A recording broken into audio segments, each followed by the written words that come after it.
नमस्कार दोस्तों, मैं रामू कुमार यादव एजुकेशन क्लासेस रामू में आपका स्वागत करता हूं। दोस्तों, आज की वीडियो हमारा शिक्षण कौशल के रिलेटेड जो शैक्षिक मापन एवं मूल्यांकन चल रहा था टॉपिक, उसका पार्ट चौथा है और लास्ट पार्ट होगा। उसके बाद ये भी टॉपिक हमारा समाप्त हो जाएगा और उसके बाद हम अगले टॉपिक पर चलेंगे। आरंभिक पठन कौशल क्या होते हैं उसके बारे में बात किया जाएगा। तो आज का टॉपिक हमारा शैक्षिक मूल्यांकन एवं मापन का पार्ट चौथा है। आपको बता दूं कि इससे पहले मैं ये जितने भी टॉपिक ऊपर के दिख रहे हैं सभी टॉपिकों पर मैं वीडियो बना चुका हूं, अपलोड कर चुका हूं। उन वीडियो को नहीं देखे होंगे तो आप उस वीडियो को जरूर देखिएगा। ये वीडियो आप लोगों के लिए काफ़ी महत्वपूर्ण होगा। ये है हमारा वीडियो शिक्षण कौशल के अंतर्गत जो यूथ कंपटीशन टाइम्स की एक बुक आती है, उसका वन लाइनर का पोर्शन जो होता है उसको मैं पढ़ा रहा हूँ और हर पॉइंट की व्याख्या करते हुए आप लोगों को चल रहा हूँ। ऐसे वीडियो आपको कहीं YouTube चैनल पर नहीं मिलेगा जो कि यूथ कंपटीशन टाइम्स के जो सिलेबस होते हैं उसके अकॉर्डिंग आपको पढ़ाया जाए।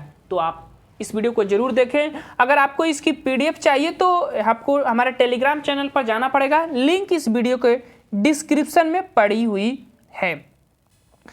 अब आगे चलते हैं और आगे चलने के बाद ये सुपर टेट प्राथमिक सहायक अध्यापक भर्ती के लिए महत्वपूर्ण है, तो आप इस वीडियो को जरूर देखिएगा।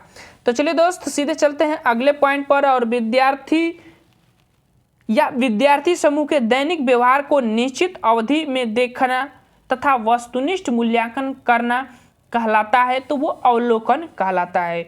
जिस पॉइंट पर व्याख्या करनी होगी मैं जरूर उस पॉइंट पर करूंगा जो आप लोगों के लिए ज़्यादा महत्वपूर्ण होगी। तो आप धैर्य से सिर्फ वीडियो को आप देखिएगा।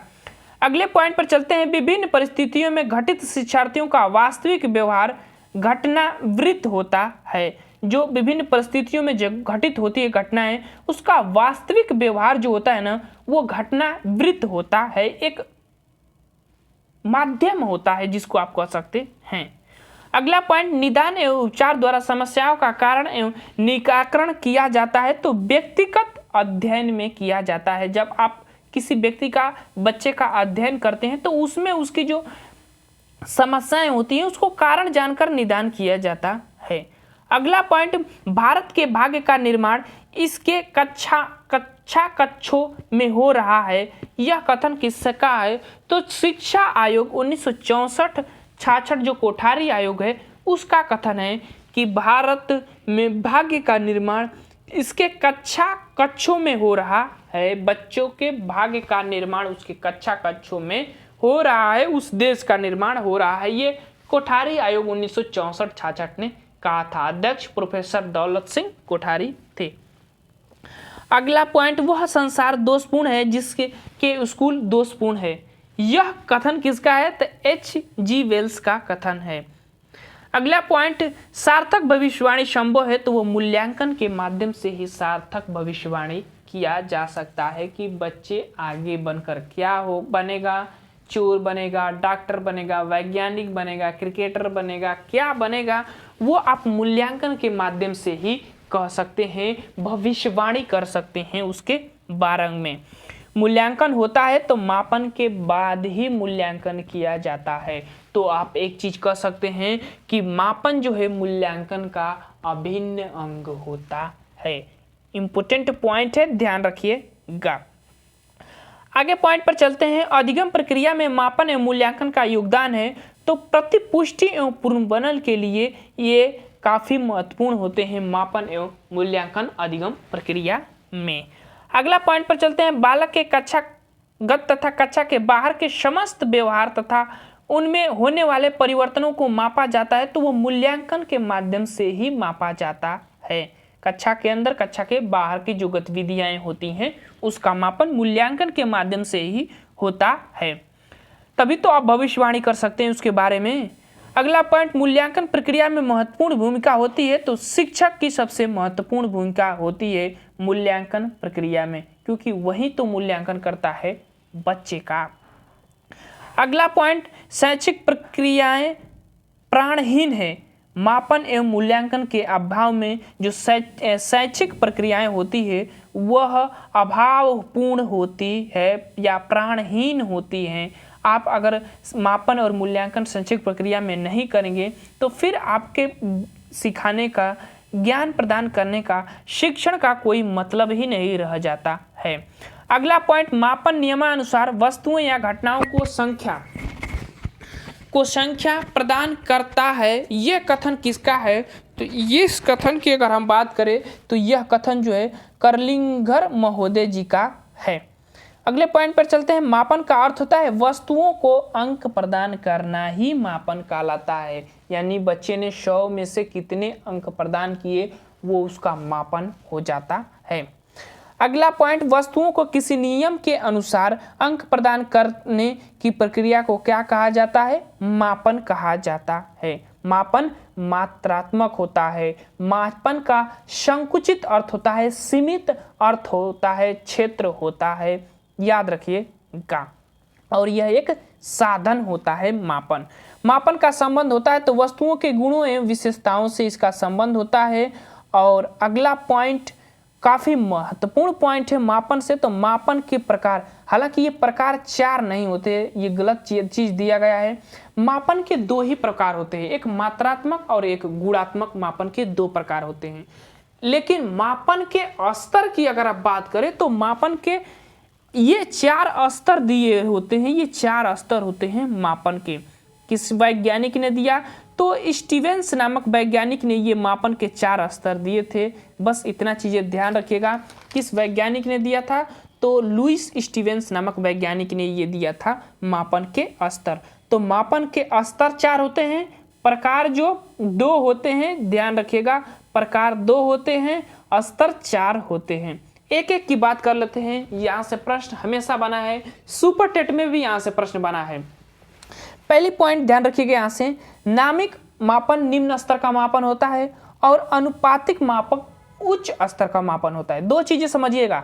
अभी प्रश्न बना हुआ है एग्जाम में तो पॉइंट इंपोर्टेंट है, तो व्याख्या करूंगा, समय ज्यादा लगेगा तो भी क्या होगा। चलिए, नामिक मापन जो है गुण के आधार पर मापन किया जाता है। जैसे कि बालक बालिका, खट्टा मीठा, ये गुणों के आधार पर मापन किया जाता है। ये चीज को ध्यान रखिएगा। ये नाम प्रदान करने का कार्य नहीं करता है। जैसे कि पुरुष और महिला, तो X पुरुष है और Y महिला है। इस तरह से महिलाओं को एक तरफ और पुरुष को एक तरफ बांटने का कार्य करता है नामिक मापन या वर्गीकृत मापन। यहाँ ये नहीं कहेगा कि जो सीता है वो सीता है, रीमा है, ये इस तरह से मापन नहीं करता है। ये सिर्फ गुण का मापन करता है, किसी भी व्यक्ति का और वस्तु का। ध्यान रखिएगा नामिक मापन के अंतर्गत इतने चीजों को ध्यान रखिएगा। और एक चीज क्रमिक मापन। क्रमिक मापन में नामिक मापन आता है। अब जिस तरह कहा कि ये महिला है, ये पुरुष है और Y वाले महिलाएं हैं, तो ये 2 पार्ट हो गया, बांट दिया गया। ये खट्टा है, ये मीठा है, तो ये 2 पार्ट हो गए उसके गुणों के आधार पर मापन। लेकिन क्रमिक मापन में अब वही नाम भी आ जाता है कि ये राम है, ये श्याम है, ये सीता है, ये गीता है। इस तरह से पार्ट में बांट दिया जाता है उसके नामों के आधार पर, तो वह क्रमिक मापन कहलाता है। इतनी चीज समझ में आ गया। नामिक मापन क्रमिक मापन के अंतर्गत आता है, ध्यान रखिएगा। उसके बाद अंतराल मापन। अंतराल मापन एक क्रम के अनुसार बैठाया जाता है। जैसे आप कह सकते हैं कि प्रधानमंत्रियों का क्रम हो जाता है, तो वो एक अंतराल मापन के अंतर्गत आ जाएगा। अंतराल मापन में नामिक मापन और क्रमिक मापन, ये भी और क्रमिक मापन दोनों अंतराल मापन में आ जाते हैं, ध्यान रखिएगा। उसके बाद लास्ट पॉइंट हमारा अनुपातिक मापन। अनुपातिक मापन क्या हो जाता है कि एक अनुपात में बांटा जाता है किसी भी चीज को। जैसे कि 3:2 का अनुपात पुरुष और महिलाओं का है कक्षा में। इस तरह के मापन को अनुपातिक मापन कहा जाता है। जैसे एक चीज और ध्यान रखिएगा, जैसे भारत ने पाकिस्तान को हराया, 5-0 से हरा दिया, तो यह भी अनुपातिक मापन है। और एक चीज अनुपातिक मापन में इंपॉर्टेंट पॉइंट है कि जो परम शून्य होता है ना, वह अनुपातिक मापन के स्तर में आता है, ये भी ध्यान रखिएगा। यानी सीरीज तो 5 की थी और भारत ने 5 की 5 जीत लिया, बदले में पाकिस्तान को क्या मिला? 0 मिला, थोड़ा सा अंश उसको मिला इस सीरीज के प्रति, फिर भी वह अनुपातिक मापन के अंतर्गत आता है। तो इस चीज को ध्यान रखिएगा। अनुपातिक मापन काफी महत्वपूर्ण होता है और सबसे उच्च स्तर का मापन यही होता है, अनुपातिक ही मापन। तो ये मापन के स्तर हैं, स्टीवेंस नामक वैज्ञानिक ने दिया था। मापन के 2 प्रकार होते हैं। अगर आप कहेंगे तो मापन की मैं पूरी व्याख्या कर एक अलग से वीडियो बना दूंगा मापन एवं मूल्यांकन पर, तो जरूर आप इस पर फीडबैक दीजिएगा। समझ में नहीं आएगा तो अलग से कहिएगा, मैं वीडियो जरूर बनाऊंगा। काफ़ी इंपॉर्टेंट टॉपिक होता है ये, आप लोगों के शिक्षण कौशल के अंतर्गत प्रश्न पूछा जाता है। सी टेट, यूपी टेट और सुपर टेट में भी इससे प्रश्न बना हुआ है। अगला पॉइंट, मापन का सबसे निम्न स्तर है तो नामिक मापन, मैंने बताया था। उसके बाद अगला, वस्तुओं या व्यक्तियों को वर्गीकृत किया जाता है तो नामिक मापन में वस्तुओं और व्यक्तियों का वर्गीकृत किया जाता है गुणों के आधार पर, याद रखिएगा। अगला पॉइंट, मापन का सबसे सरल स्तर तो वर्गीकृत मापन या नामिक मापन कह सकते हैं, सबसे सरल स्तर होता है। अगला पॉइंट, नामिक मापन में सांख्यिकी प्रक्रियाओं का प्रयोग होता है तो बारंबारता, प्रतिशतता, अनुपात और बहुलक के रूप में प्रयोग किया जाता है। अंक प्रदान नहीं किया जाता, लेकिन उसकी जो एक बारंबारता होती है उसको प्रदर्शित किया जा सकता है नामिक मापन में। मापन का दूसरा स्तर होता है तो क्रमिक मापन होता है। अगला पॉइंट, संख्याओं द्वारा व्यक्तियों या वस्तुओं को क्रम प्रदान किया जाता है तो वो क्रमिक मापन में क्रम प्रदान किया जाता है। जैसे कि भारत के प्रथम राष्ट्रपति कौन थे, तो इसी तरह क्रम में प्रदान किया जाता है। पहले राष्ट्रपति, दूसरे राष्ट्रपति, फर्स्ट, सेकेंड, थर्ड, ऐसे प्रदान किया जाता है तो क्रमिक मापन के अंतर्गत आता है। अगला पॉइंट, क्रमिक मापन में होता है तो न्यूनतम स्तर और उच्चतम स्तर का जो मान होता है वही होता है, यानी कि न्यूनतम से उच्चतर स्तर, उच्चतर से न्यूनतम स्तर पर सिर्फ जाया जाता है क्रमिक मापन में। अगले पॉइंट पर चलते हैं, सामाजिक आर्थिक स्तर का मापन होता है तो क्रमिक मापन में सामाजिक आर्थिक जो गतिविधियां होती हैं उसको क्रमिक मापन में किया जाता है। जैसे कि निम्न स्तर से उच्च स्तर, उच्च स्तर से निम्न स्तर का मापन क्रमिक मापन में किया जाता है। अगला पॉइंट, मापन का तीसरा स्तर अंतराल मापन होता है। अंतराल मापन आप ये भी कह सकते हैं कि जैसे बच्चे ने एक से एक, जैसे कि आप कभी टेट का एग्जाम देने गए होंगे तो उसमें होता क्या है कि जब आप कक्ष में आपको बैठाया जाता है तो एक क्रम बताया जाता है कि आपको 1 से 50 तक के बच्चे इस रूम में बैठे हैं, उसके बाद 50 से 100 तक के बच्चे दूसरे रूम में बैठे हुए, तो ये अंतराल मापन के अंतर्गत आएगा। लेकिन यहाँ एक गलती है कि 50वां बच्चा ये सोचता है कि मुझे इस रूम में बैठना है, पहले वाले में या दूसरे वाले में, तो इसको एक गैप दिया जाता है, उसी को अंतराल मापन कहते हैं। यानी कि 1 से 50 तक के बच्चे फर्स्ट रूम में बैठेंगे और 51 से 100 तक के बच्चे जो होते हैं, 100 तक के जो बच्चे वो सेकेंड रूम में बैठेंगे, कक्ष में बैठेंगे। तो इनके बीच का एक का अंतर है ना, उसी को अंतराल मापन कहा जाता है। तो इस चीज को ध्यान में रखिएगा। अब चलते हैं अगले पॉइंट पर। अगला पॉइंट है कि अंतराल मापी को कहते हैं तो समान अंतराल मापन को अंतराल मापी कहा जाता है। अगला पॉइंट, अंतराल मापी में मापन की इकाई होती है तो समान एवं स्थिर मापनी होती है अंतराल मापी इकाई में। अगला पॉइंट, बुद्धि प्राप्तांक, अभिक्षमता प्राप्तांक, फ़ारेनहाइट, सेल्सियस, थर्मल का मापन किया जाता है तो वो अंतराल मापन में किया जाता है। तो इस पॉइंटों को ध्यान में रखिएगा। अगले पॉइंट, अंतराल मापन में प्राप्त आंकड़ों का विश्लेषण किया जाता है तो मानक विचलन और पियर्सन टी परीक्षण के माध्यम से किया जाता है। मापन का सबसे उच्च स्तर अनुपातिक मापन, मैंने बता चुका हूं, मापन का सबसे उच्च स्तर होता है। वास्तविक शून्य बिंदु अनुपात मापनी में ही होता है, इस पॉइंट को भी मैं आपको बता चुका हूं। ठीक, परम शून्य अनुपात मापन में अंतर्गत आता है, ध्यान रखिएगा। अगला पॉइंट, अनुपात मापन द्वारा मापन किया जाता है तो भार, ऊंचाई, लंबाई का अनुपात मापन में किया जाता है। जैसे कि 3:2 की इनकी लंबाइयाँ हैं। हमारा तिरंगा भी 3:2 का ही होता है, लंबाई और चौड़ाई। तो ये चीज़ें अनुपात मापन में आ जाता है। अगला पॉइंट, अंतराल मापन का प्रयोग किया जाता है तो प्राकृतिक विज्ञानों में अंतराल मापन का प्रयोग किया जाता है। अगला पॉइंट, तुलनात्मक अध्ययन किया जाता है तो मापन में जो तुलनात्मक अध्ययन किया जाता है इस चीज को भी ध्यान रखिएगा। मापन मदद करता है निर्देशन और परामर्श जब आप देते हैं बच्चों को तो मापन ही सबसे ज़्यादा मददगार उसमें साबित होता है। जब आप बच्चों का मापन कर लेते हैं उसके बाद ही तो उनको निर्देशन देंगे, परामर्श देंगे कि आप इस विषय में कमजोर हैं या इस विषय में अच्छे हैं। अगला पॉइंट, विद्यार्थियों के वर्गीकरण में सहयोग करता है तो मापन करता है। मापन ही विद्यार्थियों के वर्गीकरण में क्या सहयोग करता है? मापन करता है। अगला पॉइंट, जब विद्यार्थी का मूल्यांकन सत्र के मध्य में होता है तो वह रचनात्मक मूल्यांकन उसको कहा जाता है। सत्र के मध्य में जब आप करते हैं ना तो काफी महत्वपूर्ण होता है आपकी शिक्षण प्रक्रिया में, ठीक, तो उसको रचनात्मक मूल्यांकन कहते हैं। अगला पॉइंट, जब शिक्षार्थी का मूल्यांकन सत्र के अंत में होता है तो वह सकारात्मक संकलनात्मक मूल्यांकन उसको कहा जाता है। रचनात्मक मूल्यांकन के पूरक हैं तो शब्द रचना का मूल्यांकन जो है रचनात्मक मूल्यांकन कहा जा सकता है। अगले पॉइंट पर चलते हैं और अगला पॉइंट है कि विद्यार्थियों, अध्यापकों और माता पिता का विचार एकत्र करके और फीडबैक मुहैया कराकर संबंधित पाठ्यक्रम का मूल्यांकन होता है तो ये रचनात्मक मूल्यांकन कहा जा सकता है। कि बच्चे के माता पिता विद्यार्थियों से भी जब उनका फीडबैक लेते हैं तो उसके बाद जो पाठ्यक्रम का मूल्यांकन किया जाता है तो वह रचनात्मक मूल्यांकन के अंतर्गत आ जाता है।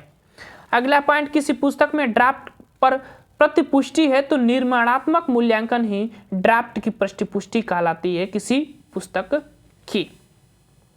अगले पॉइंट पर चलते हैं, महत्वपूर्ण निर्णय लेने के लिए पाठ्यक्रम के अंत में संपूर्ण पाठ्यक्रम की विषय वस्तु पर विचार करना शब्द रचनात्मक मूल्यांकन कहा जाता है। यानी पाठ्यक्रम के जब आप अंत में प्रतिपुष्टि लेते हैं, मूल्यांकन करते हैं बच्चों का, तो वह शब्द रचनात्मक मूल्यांकन कहा जाता है।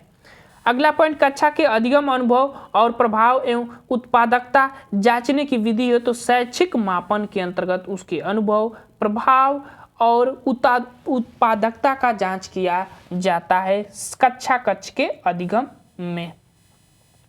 अगले पॉइंट पर चलते हैं, किसी बालक द्वारा शैक्षिक परीक्षण के आधार पर पाए जाने वाले वास्तविक अंकों तथा अनुमानित अंकों में पाया जाने वाला अंतर शैक्षिक मापन की त्रुटियां उसको कहा गया है। अगले पॉइंट पर चलते हैं, ग्रेडिंग सिस्टम लागू हुआ। इंपोर्टेंट पॉइंट है, ध्यान रखिएगा। ग्रेडिंग सिस्टम लागू हुआ था तो शिक्षा का अधिकार अधिनियम 2009 में ग्रेडिंग सिस्टम लागू कर दिया गया था। ग्रेडिंग सिस्टम होता क्या है कि पहले अंक दिए जाते थे लेकिन अब ग्रेड दिए जाते हैं कि grade A, grade B, grade C ऐसे में बांटा जाता है। अब हम लोगों का जो हाई स्कूल इंटर का पेपर हुआ वो ग्रेड के आधार पर नंबर दिए गए हैं।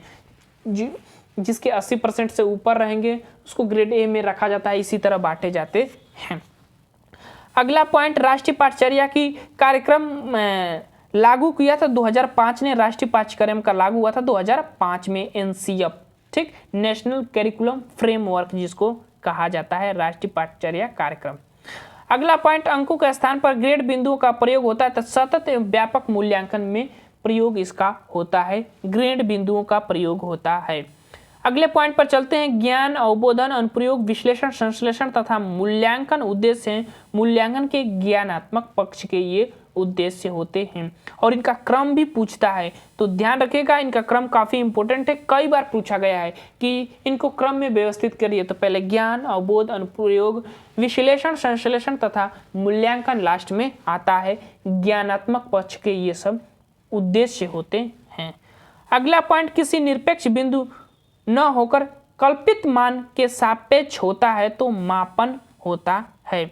अगला पॉइंट, किसी वस्तु का आंशिक वर्णन अत्यंत शुद्धता के साथ करता है तो वह मापन ही करता है। आंशिक वर्णन करेगा, पूर्ण वर्णन कभी नहीं करेगा, लेकिन पूरी शुद्धता के साथ वो करता है मापन। इकाइयां निश्चित नहीं होती। मापन में जो इकाइयां किसी भी चीज की निश्चित नहीं की जा सकती है, ये भी चीजें ध्यान रखिएगा। अब अगले पॉइंट पर चलते हैं और अगला पॉइंट है कि नियमित एवं निरंतर होने वाले मूल्यांकन सतत मूल्यांकन कहलाते हैं। शिक्षण अधिगम प्रक्रिया में संपूर्ण समन्वित आकलन के लिए किया जाता है, सतत मूल्यांकन किया जाता है। छात्र के संपूर्ण व्यक्तित्व का परीक्षण किया जाता है तो वह मूल्यांकन के माध्यम से ही किया जाता है, संपूर्ण व्यक्तित्व का परीक्षण, क्योंकि मूल्यांकन का क्षेत्र व्यापक होता है। अगला पॉइंट, पाठ्य वस्तु केंद्रित होती है तो मापन पर ही केंद्रित होती है और कह सकते हैं कि पाठ्य वस्तु केंद्रित बाल केंद्रित भी होती है। अगला पॉइंट उद्देश्य केंद्रित होती है तो वो मूल्यांकन पर केंद्रित होती है। तो पाठ्य वस्तु केंद्रित होती है मापन पर और उसका उद्देश्य केंद्रित किस पर होता है तो मूल्यांकन पर केंद्रित होता है, ध्यान रखिएगा।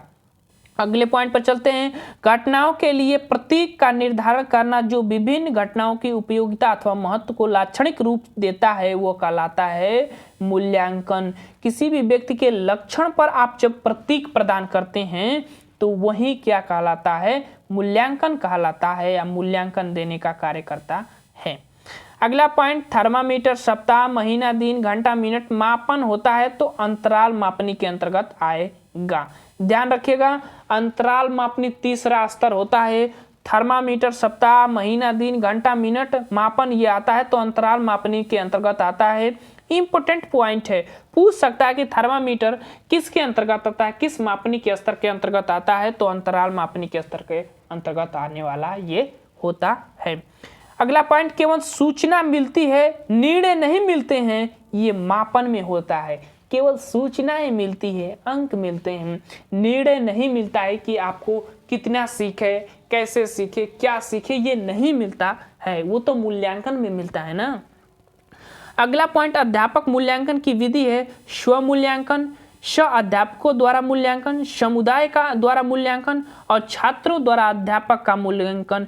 ये अध्यापक मूल्यांकन की विधियों के अंतर्गत आने वाले हैं।